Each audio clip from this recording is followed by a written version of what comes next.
Welcome to the Big World Made Small podcast for the adventure traveler. I'm thrilled you're here.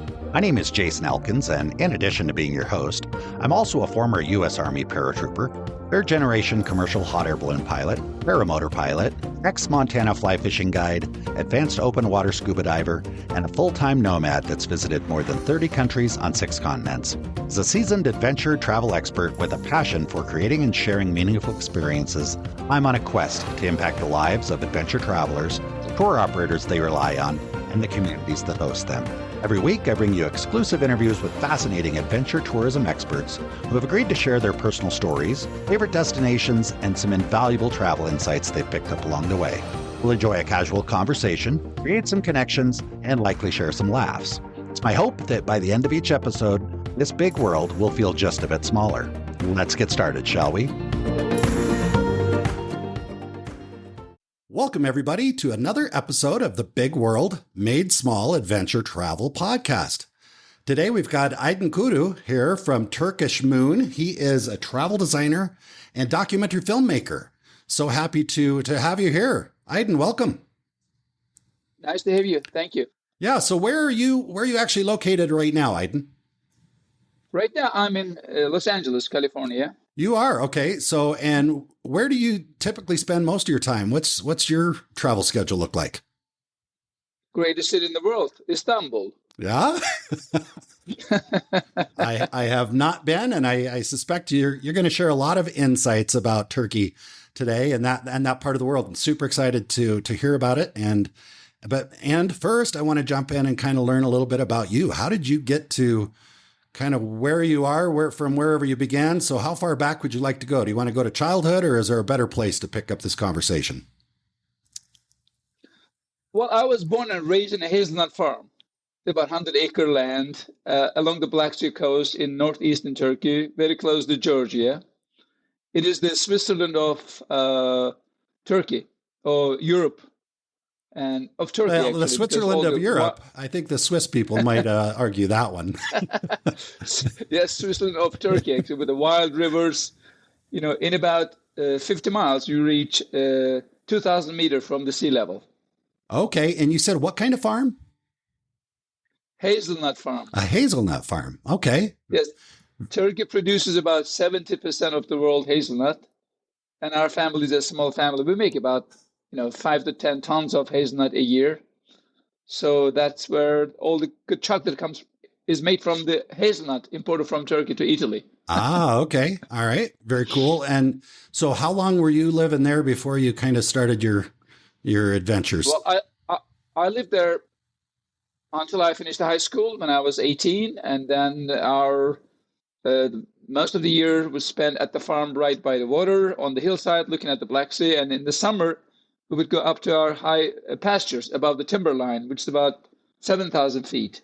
So this went on, until I was 18. And I chose to study linguistics, general linguistics in English at a university in Ankara, where the curriculum was English. So I spent 5 years in Ankara, capital of Turkey, where the Republic of Turkey was born in 1920s. Okay. So it's a special city. I'm curious, why did you go up into the highlands above the timberline every summer?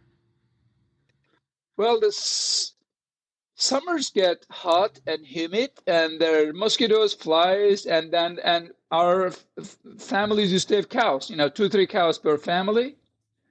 The Black Sea coastal area is very rugged, so you don't have the big meadows there. So you have to make sure that the cows have grazing land. Okay. So it's about 50 to about 80, 50 miles, about 75 kilometers distance from the sea all the way up to but you change the flora constantly as you are going up the valley from the seaside all the way to the above timberline, and it's beautiful life there.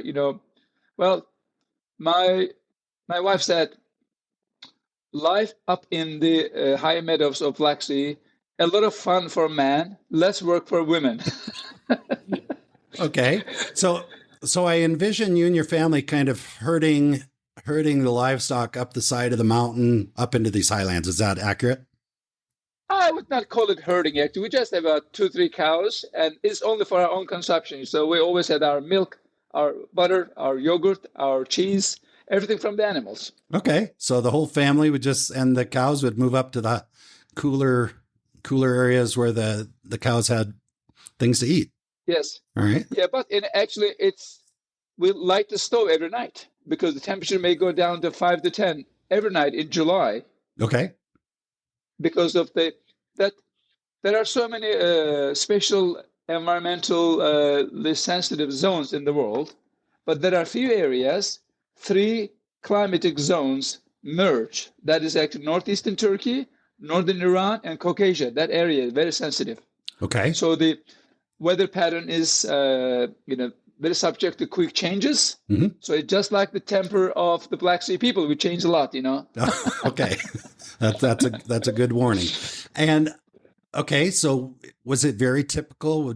Would most of the families that lived around you kind of do the same seasonal migration?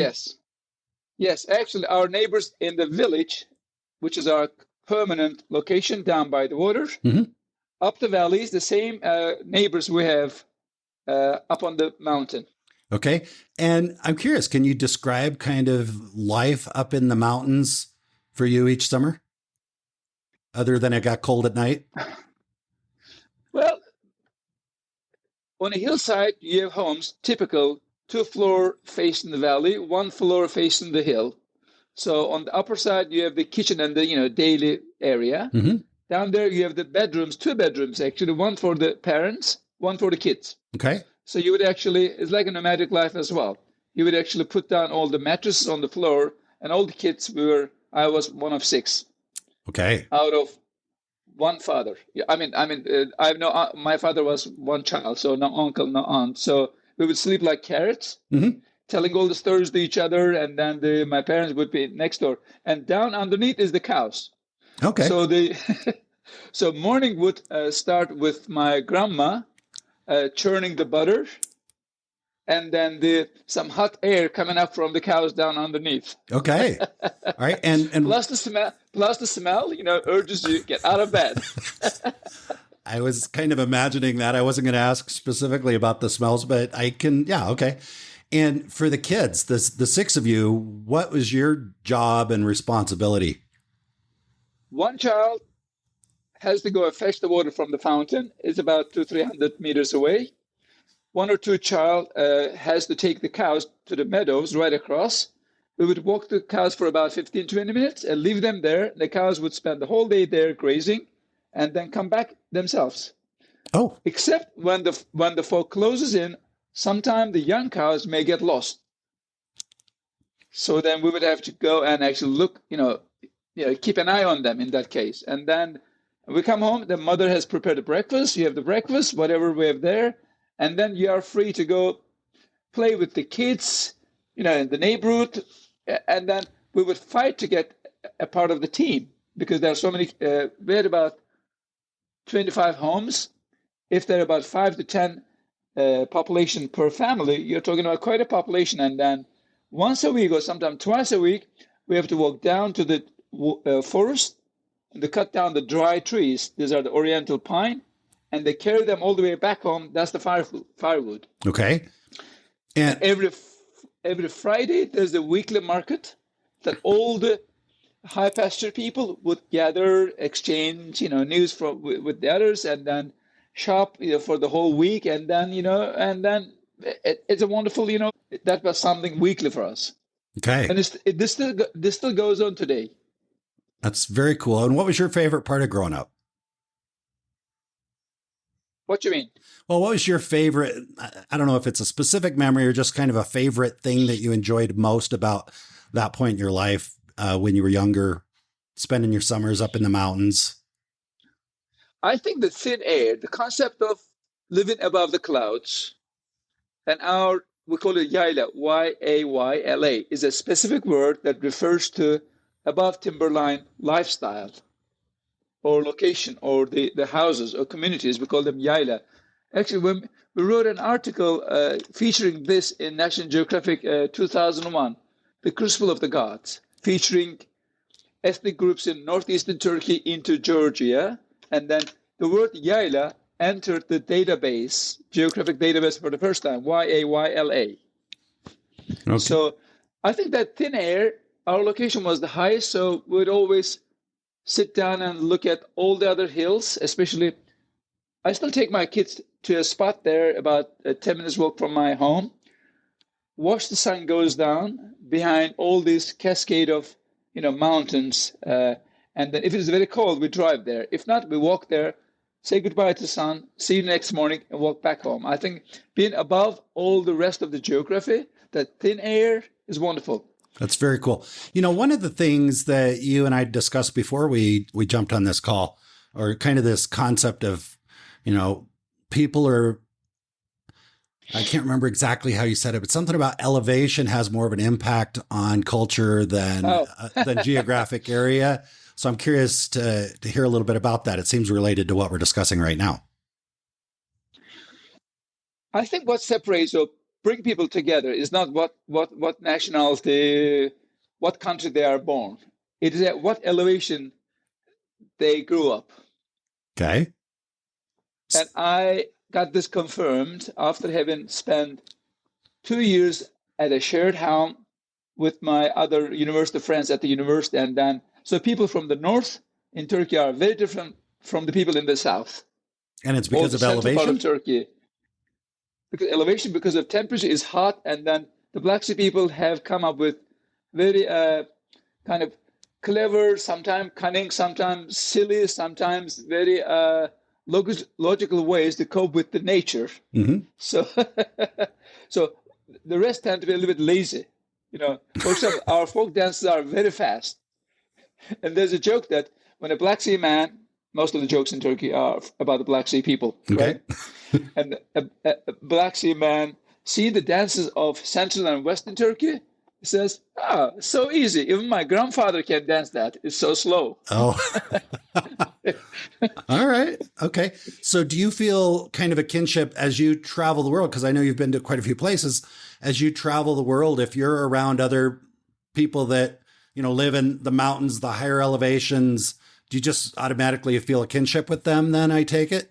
Yes. I think I have a lot to do with the Colorado or people from high desert of Oregon than Kansas or Texas or Alabama. Okay, that's an interesting insight. And okay, so I appreciate you. Go ahead.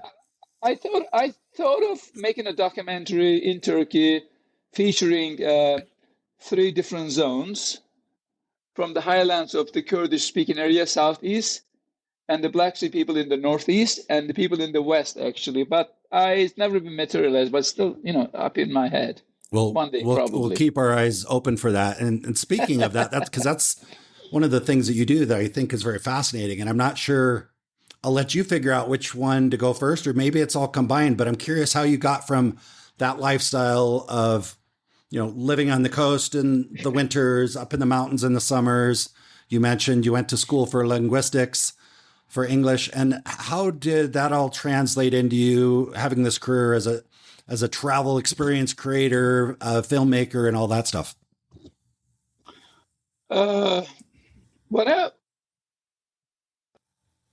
Towards the end of my high school career, I wanted to go away. It doesn't matter where, but away from my hometown. Okay.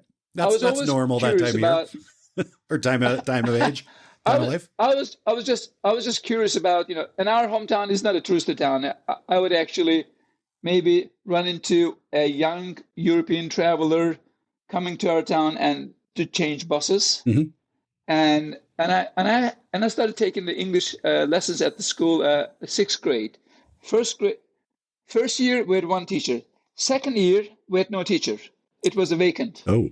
There was just not enough English teacher.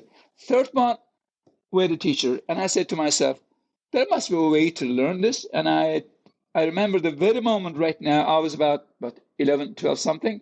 I saw this ad in a newspaper that correspondence English school. I ran to my grandpa, look. So, okay. So I asked for, membership, everything. So I was getting this 2 volumes every 2 weeks. In 1 year, I had 4 tenths that I learned.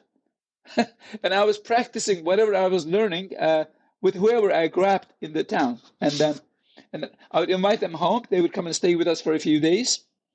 And then so that's how my curiosity actually, got a ground by trying to talk to these people come from God knows where. Mm-hmm. So at the university, let's say I was second grade student at the university in Ankara, and I was visiting my family for the winter break. I again remember it was on cold, snowy day. I was sitting inside, my father chopping woods outside. This is 1984. He said, Aydın, there's a tourist here, asking for you.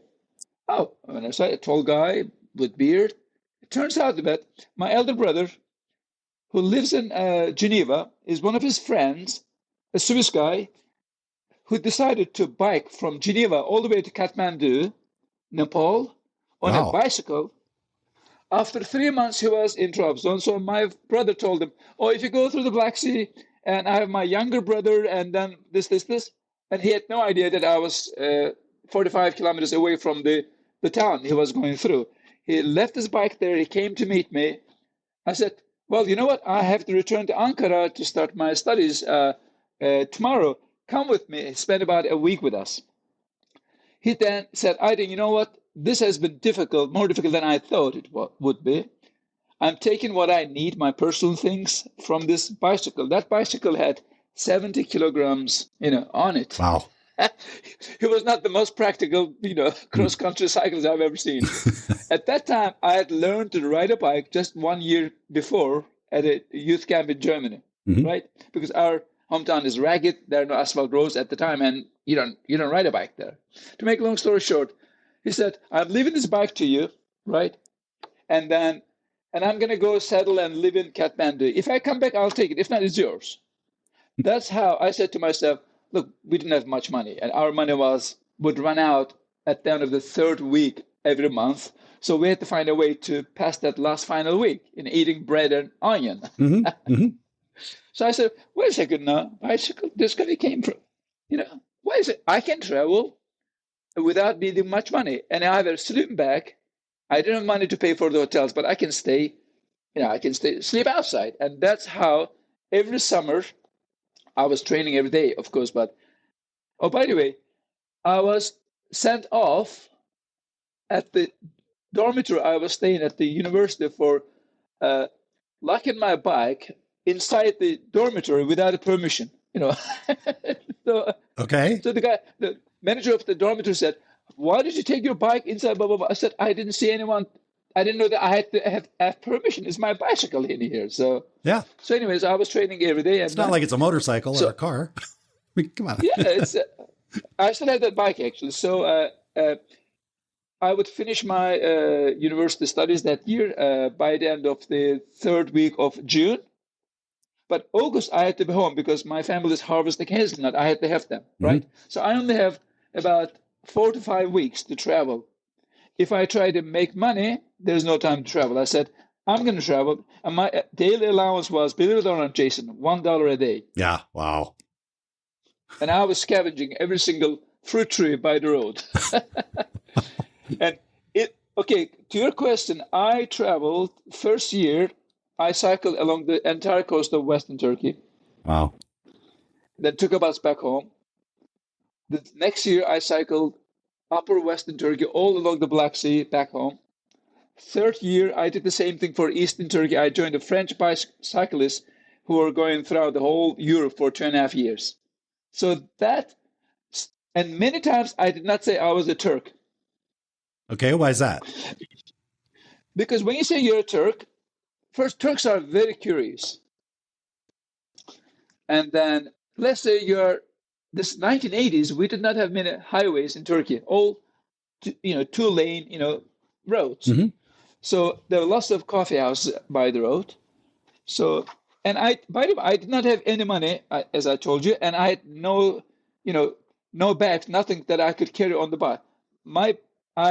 I sew the pillowcases at my dormitory to turn them into a bag, and I attached those on my bike. So imagine you're going by the road. There's a coffee house with lots of 20, 30 people sitting in front. Hey, tourists, stop. They stop me.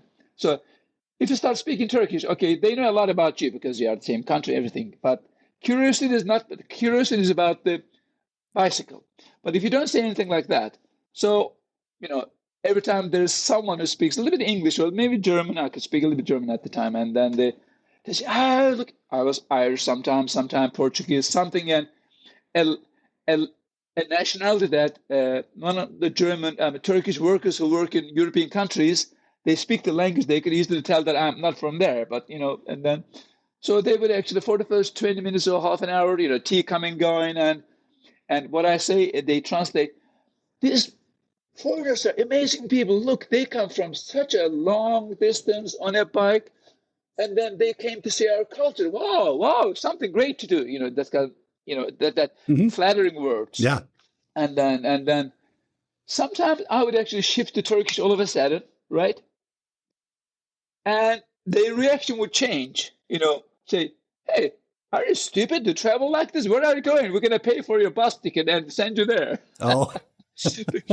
Because Turks, they finish the school, they get engaged, they go to army, they come back, marry, get a job, and a decent job. But foreigners, they can do all those weird things. Uh-huh. So, and by the way, another point would be, where do you stay? They ask you, okay, where do you stay? I say, well, I don't have a tent. I have my sleeping bag. I sleep sometimes, in camps and by the road. Come on, be our guest.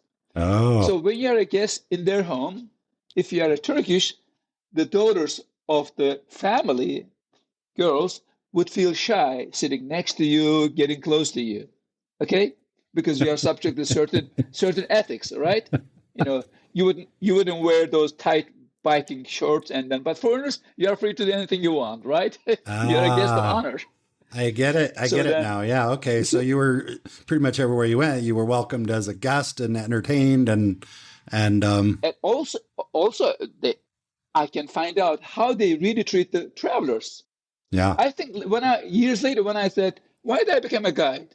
I said to myself, I haven't said this to any social media, by the way. I said to myself, I think that interaction with the locals, not being one of them, okay, visit them, and it's not once, not twice, tens of times throughout the whole country. And then these people are worth, putting in touch with the rest of the world.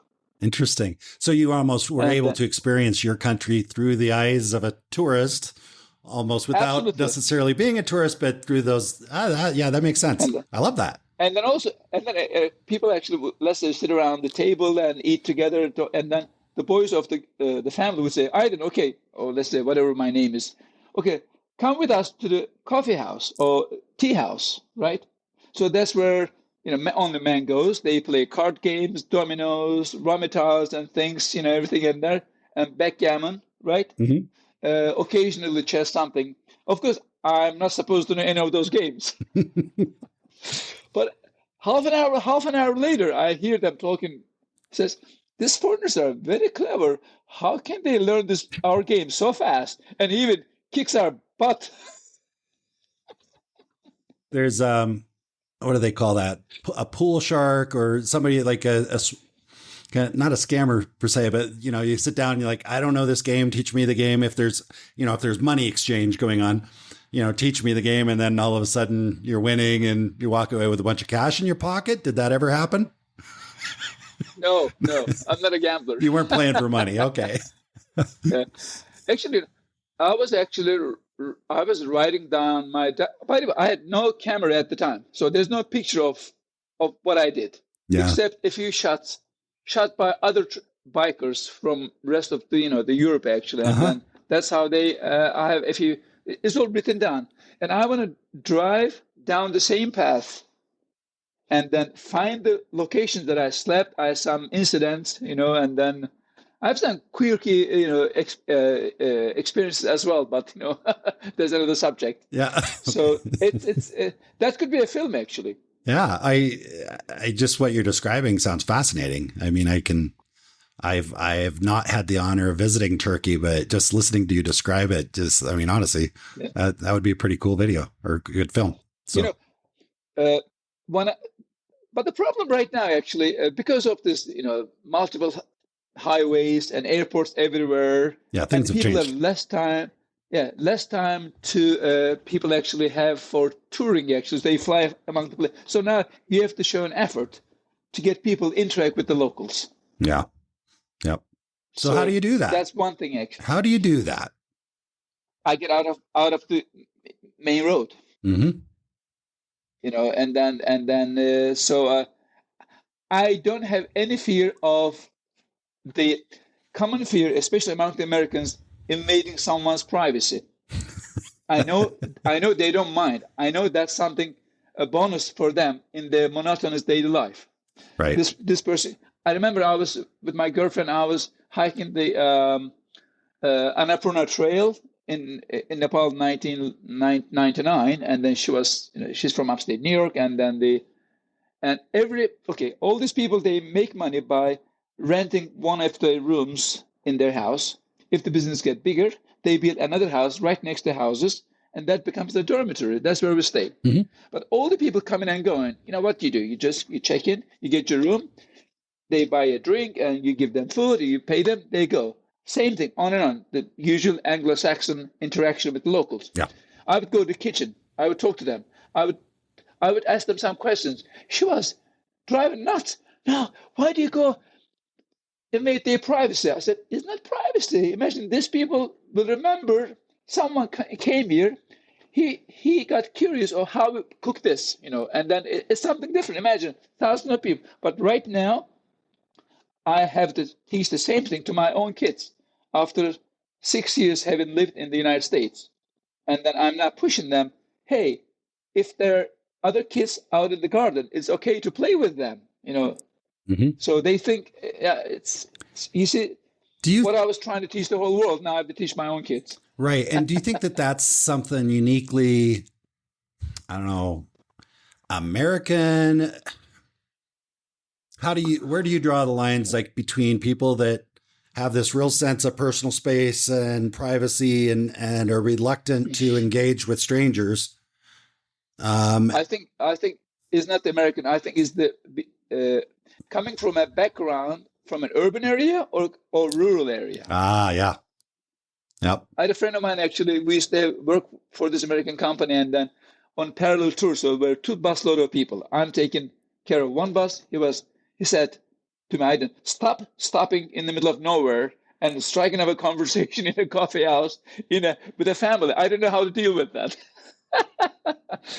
I say, just stay with me. It's fun.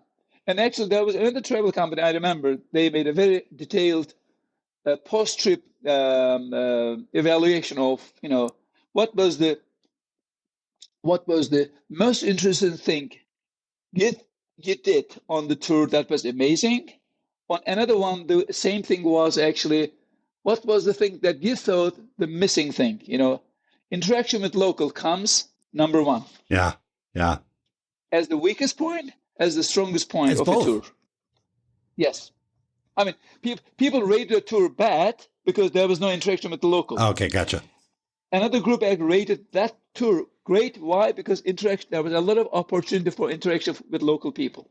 Okay, so if you do it, it becomes the strongest part of the trip. If you don't care, and it becomes something that people think they missed during the whole trip. So basically, you just said it's the most important part of a trip. Yes, I think so. Yeah, that's what they remember. I agree. I've always been that way, and it's interesting. I grew up in a small town in the Rocky Mountains, Western U.S. as well. Oh, so did you? Where? In Sheridan, Wyoming. So it's Wyoming's pretty small. Well, it's a large state and a small state as far as population, but it's we would, if you were on a dirt road. Typically, and there were a lot of dirt roads out in the country. If you're going up in the mountains, you're on dirt roads. And when you pass somebody on a dirt road, you waved. That was very normal. Mm-hmm. And when you pass somebody out, if you're out in the mountains and you see somebody, you stop and have a conversation. That's right. You and I, this is our second conversation. We hit it off. Yeah. See, that's what I'm trying to tell you, right? I get it completely. And when I'm, spending time with someone else that doesn't come from the same background, they're constantly like, Jason, you got to, you don't have to talk to everybody. I'm living in Colombia now, or I'm spending a lot of time in Colombia, and here the people are very, very friendly. You mean Colombia is South America? Yeah. Yep. So Colombia, in South America. And the people are quite friendly, but I've had a few Colombians with me that actually think the Colombians aren't that friendly, Jason. It's just you because you initiate conversations with everybody. And the fact that they speak back to you, you think that everybody is just really friendly, and they are friendly. But so I've started watching other Colombians that don't know each other, aren't necessarily paying a lot of attention to each other. But I'm walking down the street and I feel like everybody, is, buenos dias, ¿cómo está? And they'll, are walking. So you speak Spanish well? Yeah. I don't know if I would say well, but I'm learning. I'm going to come and see Colombia then sometime this winter. Are you there the whole winter? I will most likely be here. Yeah. Off and on all winter. Okay. We'll talk about it. Okay. I've only been to Peru years ago. You're welcome anytime. It's my favorite place on earth. I don't live here per se. When I started my travels a couple years ago, I thought I would spend 1 month here, and I just keep coming back and staying. And I've been probably out of the last 2 years, I've spent 12 months off and on here in Colombia. So yeah, it's great. And interestingly, I'm in Medellin, which is kind of a mountain town. We're in the Andes. So that probably helps with the connection as well. So, but absolutely. Anyway, so I'd love to know how you got the bike journeys that you just described were fascinating. Your kind of views and insights into tourism is fascinating. How did you get from spending your summers doing these really cool bike treks, helping other people experience Turkey? I remember that moment as well. I was, what do? You just try to finish your university education, and then something will happen, because studying linguistics doesn't makes you an engineer, a teacher, a mechanic right away. It is like a wild card. It can be channeled into a lot of things. So I was actually in my hometown in one of those breaks. And my hometown is about 11-hour bus ride from Ankara. Right? Okay. Again, I saw on an ad, Ministry of Culture and Tourism, professional tour guiding course application. It was a Tuesday, and the deadline is Friday, 5 p.m. Mm-hmm. Wait a second. Professional tour guiding. I'd never heard anything like this. Oh, there's something. I run around that day and I put all my papers, and I shipped them to my friend in Ankara. I said, you have to take them to this address. And you got there 10 minutes before 5 p.m. that Friday. Then, that was August, actually. About a month later, and I was to take 4 exams. First one is just the interview. They come and look at you, what kind of person you are, how do you express yourself. This. Second one was a multi-choice, world matters. They're trying to see if you are following the world and paper and everything. And the second one. Third one was a kind of oral English examination, whatever language you think you'd like to guide. And the fourth one is a translation, right? Mm-hmm. So you have to pass all those tests. Then you are accepted to attend the course for about 6 months. Wow, that's pretty stringent. Right? Yeah. So I remember the moment actually. It was the day they were going to announce those who passed those 4 exams, and I was one of them. And I was one of 84 among about 1,000 applications. Yeah. So but I was now senior at the university. Okay, last year, fourth year, but the courses turn out to be in the evenings, so even the students at the university can attend. So I was at the university daytime, and I was coming back home, changing and running to the tour guiding courses. And they taught us about 13 different subjects, and I studied for the tour guiding course a lot heavier than the linguistics. Okay, so I was supposed to graduate in the middle of June from both university and the guiding course, but there was a problem. So in our system, you take 2 midterm exams. If the average of those is above 50 out of 100, you are entitled to take the final exam to pass the course, right? Mm-hmm. But as part of this 6-month tour guide education training course, 1 month is a travel in Turkey nonstop. Oh. So they put us on a bus. We toured around the whole country for 30 days.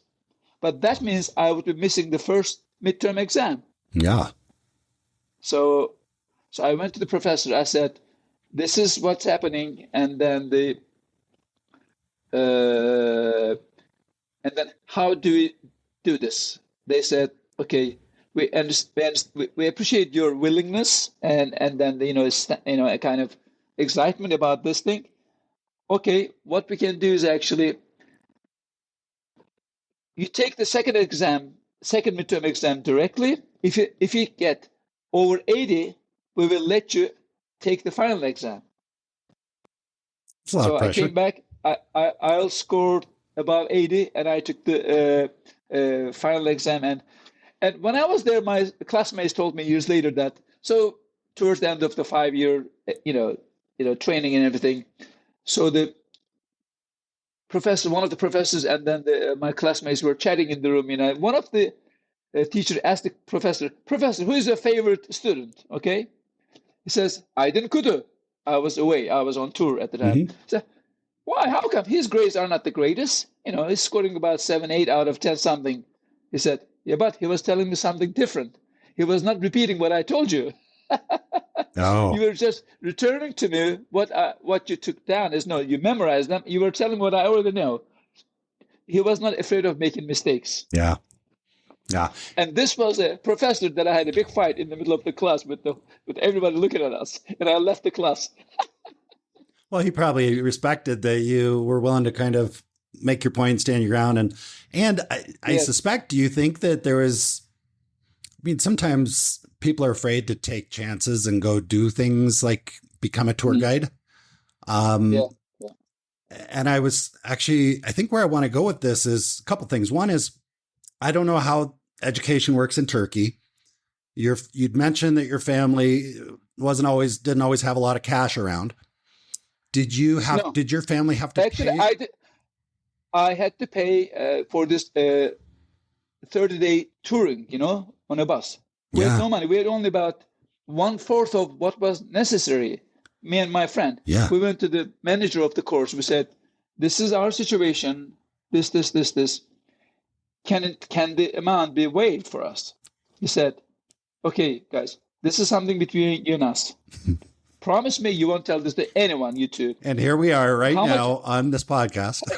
Yeah. How much can you pay? Let's say it was about $1,000. Let's say we only need about $200. Okay, you pay that one. Okay, I'm doing this because I believe that you two will become great guides for the country. And that guy, I went to see him years later. He died a few years ago. Actually, I thanked him. Without his actually taking the initiative, and I would not have made it. Actually. Yeah. By the way, when I said the university, okay, that was the university graduation. We still have to take a test for every one of those 13 subjects in the guiding course. Yeah. So June 18th, 1987, I was graduate from both. Then I ran straight to University Istanbul. I didn't attend the graduation ceremony. I said, I want to start working right away. So how do you find a job? You go to one street, most of the travel agencies in Istanbul used to be. No telephone, no cell, nothing actually. You just go, introduce yourself, with some English, but no experience. And then usually they let you start working with an experienced tour guide on one tour.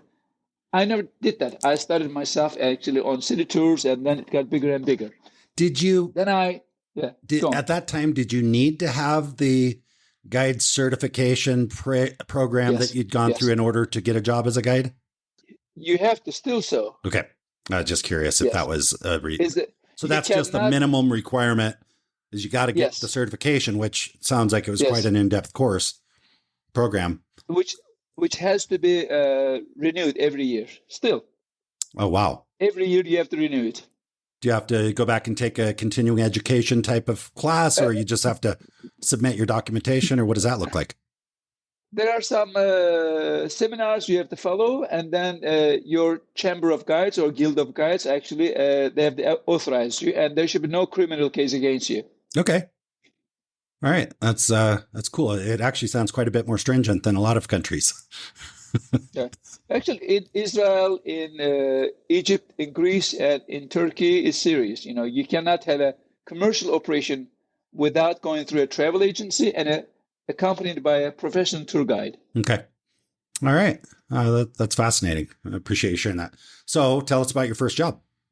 You said you were doing city tours, stuff like that, right? I was a family of one person, on a city tour, simple things. When I look at myself right now, I say to myself, how come those guys did not complain about my, you know, inefficient English at the time, 35, and then, not knowing everything like this, even though we were trying.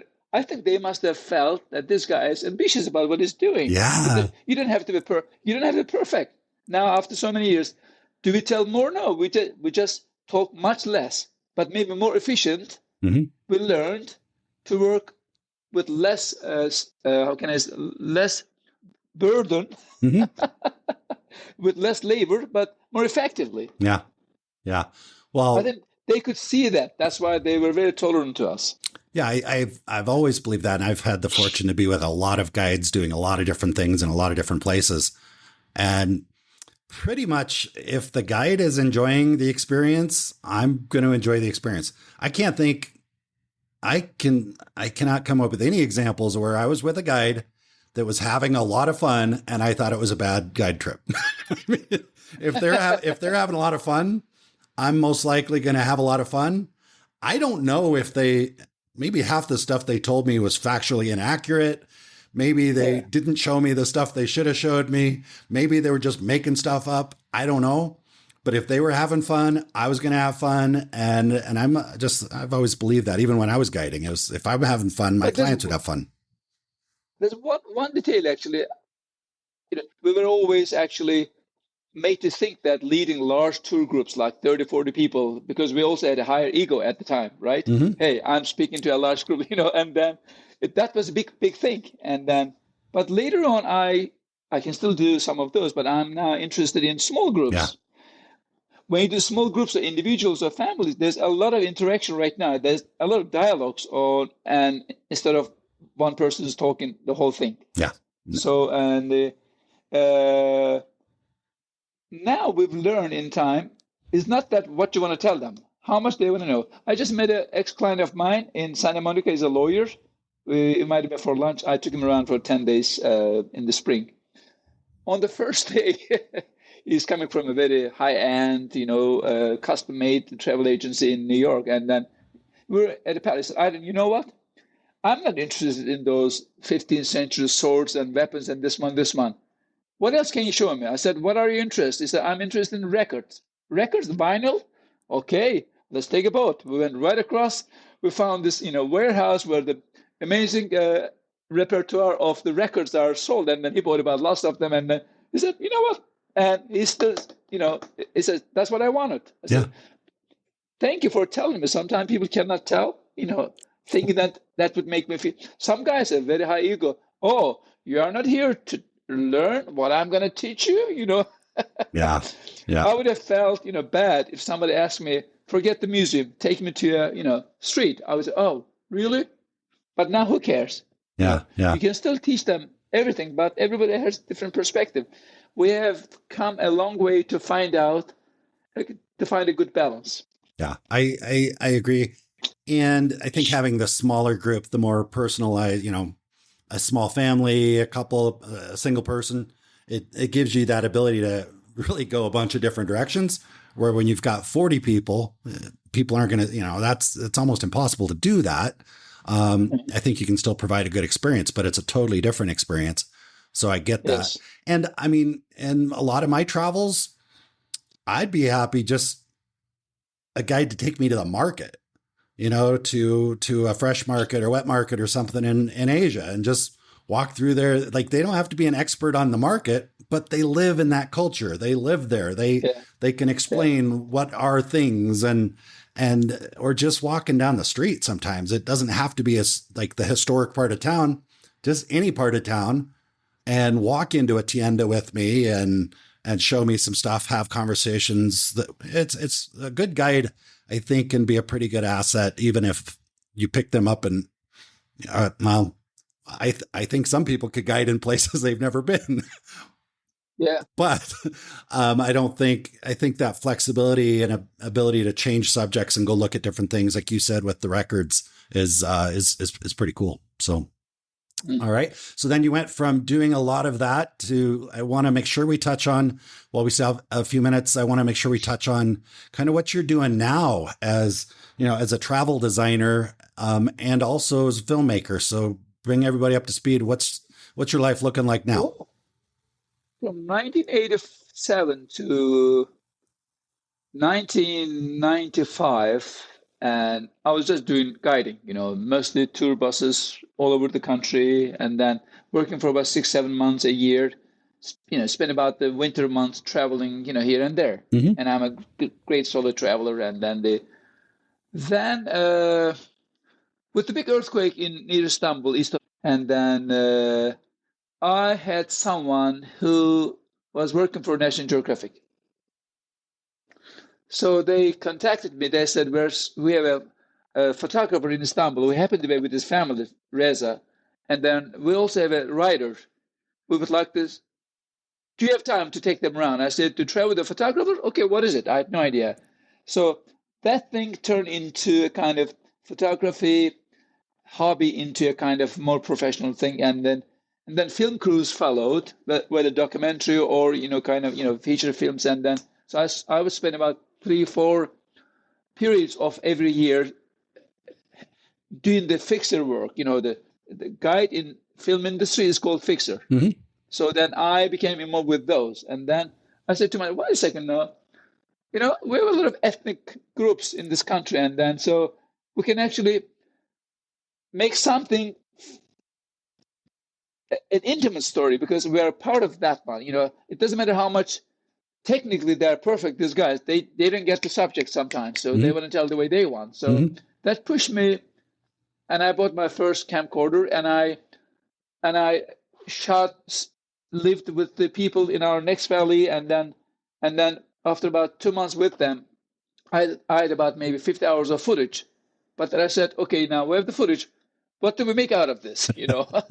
I mean, it's like going to the market, buying whatever the market's selling, you bring it to your kitchen. Okay, so what are you going to cook with this? Soup or kebab, baklava, what? So, okay, how do you tell a story? Oh, there's a documentary. What is documentary? Is it something that boring and lion is eating a cheetah? Or the zebra, whatever. So I had to go to a course for 2 months, and it turned out to be by not a professor, a documentary filmmakers association founder. He's teaching us the theory of documentary, which is summarized. You take a fact, you cut that fact into fragments, then you put those fragments together in a different reality. Okay. All right. And then he's a kind of hardliner, actually. That was about 2 months. So then, wait a second now. So tourism has become a kind of, not a repetitive thing. It's something that gives me funds to do something that I equally enjoy doing. Okay.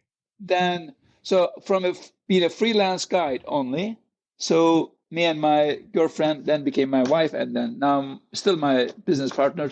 We founded our own company. So Turkishmoon was a documentary filmmaking company. It became a travel agency as well. It seems like a perfect fit.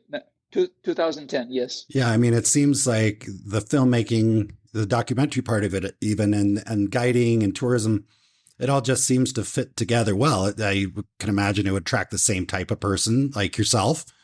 Curious, not afraid to invade people's privacy. if we're to circle back to the beginning of the conversation, because I don't think you could be a good documentary filmmaker if you were reluctant to get in people's face and get in their space and ask them questions that maybe might make some people feel uncomfortable. I don't know. What do you think? I remember for the National Geographic expeditions tours, they used to come about 5 or 6 times to Turkey. And then, so if the number is between 15 and 24, we would go 2 persons. So my then wife is also a tour guide. And then, so I asked her to come along. So we were doing the tour guiding and the lecturing things, and then one of the trip evaluations, one man wrote, I would get all of them, especially the worst and the best ones. One said, having Rüya and Aydın on tour was a perfect combination of Rüya's low-key, quiet profile with Aydın's exuberance. I said, exuberant. Oh my, what is this word? I run to my dictionary. Oh, okay, it's something good. Well, that's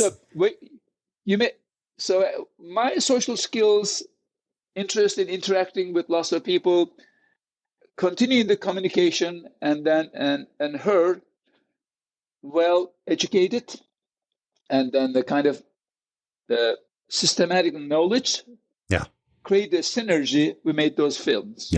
Without her creativity and my interest and exuberance, we would not have made any one of those 7 films today. I think that's a huge key to success in many areas of business, life, relationships, is to have a mix of skill sets.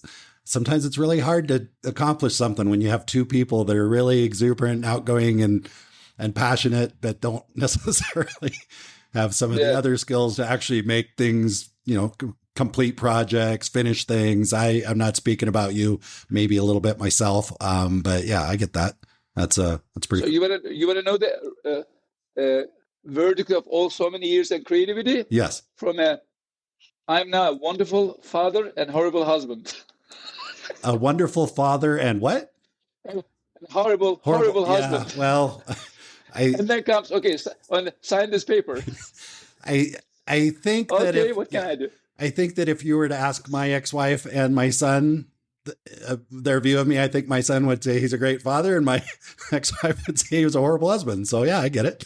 Just another point that makes us common. You see? Apart from we're dressed the same color. Yeah, for anybody that can't see this, we're dressed alike. Aydin has a little bit more hair than I do on the top of his head, and I've got a little bit more hair on the bottom of my face, I should say. So anyway, Aydin, this has been a lot of fun. We've covered a lot of things. I have a feeling we could probably do a bunch of episodes, and I want to be respectful of your time. But I'm curious, what have I forgot to ask you? What should I have asked you? Or what do you think that the audience, our listeners need to hear before we wrap this up?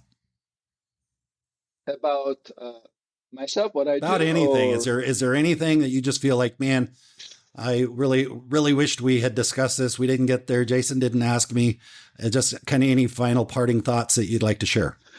The tourists always tell us, wrote to us letters and things that, oh, you're the greatest guide. And this is, I would say to myself, oh, come on, he's just being nice. Okay. I mean, this guy traveled all over the world, and then they must have seen, after I had been coming to the United States almost every year, and then, once or twice a year for meetings, for personal, visits, and then spending about half a year here the past 6 months and living in a sleeping community, on the edge of LA County. Now I know why. We provided that interaction with the locals. That must be the thing, triggering these people, overrating our time with them or their time with us. It's obvious. I'm telling my kids and trying to make that, not that this is perfect or that is perfect. It's different. Yeah. But something they could not buy by paying, we were providing that for free. Yeah. And we did not know that was, the factor behind all that, having a good time in there. Yeah. I think so. I agree. I think that's a beautiful way to leave the conversation. It's connection. Actually, I was doing it maybe so not to get bored myself. Well, I guess that's what we were saying before, is if the guide is having fun, you're going to have fun. And for most guides, I think the guiding naturally selects people that are interested in human connection. I mean, I can't imagine why anybody would want to be a guide if they didn't like people. Yeah, but I also have friends, actually, they said, I'm not involved. I'm not interested in individual stupid stories. Okay, I want to say what I want to say. I want to go home. That's why they're not going out of Istanbul. They're staying in Istanbul working with the cruise companies. Well, yeah, that's, I mean, there are certain places where there is an economic incentive to be a guide. It might be better paying than other jobs. If you look at tips in dollars, and there's reasons that you might find somebody that's attracted to the financial part of it. But the good guides, the ones that, create a kind of an ecosystem for themselves like you have and other people I've been interviewing on this show. It's different. We're doing it for a totally different reason. And, but on tours in the land, you still make money, but you don't talk about money. That's the difference. Well, yeah, exactly. Like, I get it. I mean, I hope that when I'm out with a group of clients, I'm getting paid, and it's nice when I get a great tip, but honestly, when I get home, and I have a conversation with my family and they're, how was your day? I don't mention the tip. That's not what I'm excited about. I'm like, oh my gosh, we saw this, or we had a conversation. My client opened up about losing a child and in the boat today. And we had this long, deep connection and conversation. And that's what it all comes down to for me. That's why that's why we're having this conversation, is I wanted to start a podcast to connect with people. Both myself, selfishly, I guess I'm a guide in a sense that, I want to have this conversation with you because I think it's interesting, and I'm going to share it with the world, and hopefully everybody else, not everybody, but somebody else will as well. And if they don't, that's okay too. And anybody that's listening, thanks for being here. Aydin, thanks for being here. Couldn't do it without you. Thank you, Jason, for appreciate you very much, and look forward to seeing you in Colombia. Thank you. Thank you. Absolutely. I will think about it. Yep. Don't forget, this is recorded. We got it on tape. And you know what? When you come down here, we'll go find a coffee shop and we'll record a conversation there as well. So that'll be fun. Okay. All right. We'll talk to you soon. Thanks, Aydin. Aydin. Bye-bye. Thank you. I trust you enjoyed listening to the conversation as much as I enjoyed recording it. If you're enjoying the Big World Made Small podcast, please take a moment to tell the algorithm by subscribing and posting a review so that others can benefit as well. I also invite you to take a quick trip over to bigworldmadesmall.com and join our private adventure travel community to receive new episode notifications, special access to our guest experts, and perhaps even some exclusive partner offers that we haven't discussed on the podcast. I'll publish another episode soon. Until then, keep exploring. It's the best way to make a big world feel just a bit smaller.